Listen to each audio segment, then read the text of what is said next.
Bonsoir. Ce soir, c'est Mamie qui raconte. L'histoire d'un chantier semé d'embûches. Quand Marcus arriva à Caliga pour construire un aqueduc qui apportera l'eau à la ville, il a très peu de temps devant lui. Si le chantier n'est pas terminé avant l'hiver tout proche, la terre et les pierres vont geler. Les hommes ne pourront plus travailler. Mais l'odieux Brutus, le commerçant le plus riche et le plus puissant de Caliga, est bien décidé à faire échouer le chantier. Il est le seul à posséder un puits dans la ville, et depuis des années, il vend son eau aux habitants. Un aqueduc lui ferait perdre une partie de sa clientèle et de sa fortune.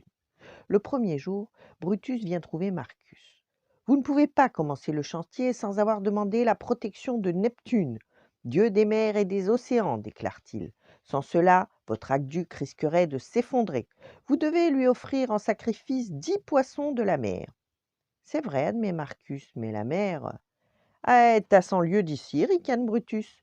Le temps que vous y alliez et que vous reveniez, votre chantier aura pris du retard. Marcus réfléchit un moment, puis court à Caliga demander de l'aide aux deux hommes qui sont les meilleurs pêcheurs. Ensemble, ils partent vers la rivière la plus proche. Il est à peine 10 heures du matin lorsqu'ils arrivent au temple de Neptune avec 10 magnifiques saumons. Ce ne sont pas des poissons de la mer, proteste Brutus. Détrompez-vous, répond Marcus. Le saumon passe une partie de sa vie dans les rivières et l'autre partie dans la mer. Sans attendre, il offre son sacrifice au dieu Neptune et rejoint son chantier où les charrettes remplies de pierres arrivent déjà. Brutus peste, mais il n'a pas dit son dernier mot. Le lendemain, il se plante devant Marcus qui attend l'arrivée des ouvriers. Il vous manquera des hommes, se vante-t-il. J'ai fait savoir que les 20 premiers qui se présenteront ce matin seront à moi. Les autres seront pour vous, mais vous n'aurez pas assez d'ouvriers et le chantier prendra du retard. Cette fois encore, Marcus court à la ville demander de l'aide. Un peu plus tard, lorsque les premiers ouvriers approchent, Brutus s'étrangle de rage. Il y a là 20 vieillards courbés sur leurs cannes. Les hommes valides et forts suivent derrière. Ils commencent aussitôt à bâtir l'aqueduc. Brutus bouillonne de colère. Tout le monde s'attend à une dernière malveillance de sa part. Or, quelques minutes avant l'inauguration de l'aqueduc et de sa fontaine, il vient narguer Marcus. Votre aqueduc est maudit. J'ai fait prononcer un sort. Les 30 premiers qui boiront à la fontaine mourront empoisonnés. Cette fois-ci, Marcus ne sait pas quoi faire. Brutus l'a prévenu trop tard. Tout le monde est déjà sur la place de la ville pour attendre l'arrivée de l'eau.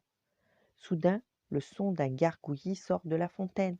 Quelques bulles jaillissent de son ouverture, puis elle crachote un mince filet d'eau qui grossit à vue d'œil. L'eau est arrivée à Caliga. Hurrah! Crient les habitants en se précipitant pour boire. Non, non! Marcus les arrête en criant. Il repousse les enfants et renvoie les femmes à l'arrière. Au même moment, un essaim de mouches arrive près de la fontaine en bourdonnant.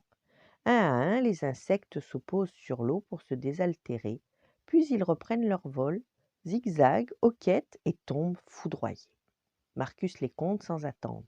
1, 2, 3, 12, 24, 30. Les dieux sont avec nous, hurle-t-il. Venez boire à la fontaine. L'eau n'est plus empoisonnée.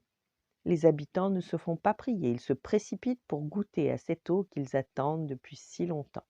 Elle est vraiment pure et fraîche. Ce jour-là, tous les habitants rentrent chez eux en chantant les louanges de cette eau si exceptionnelle.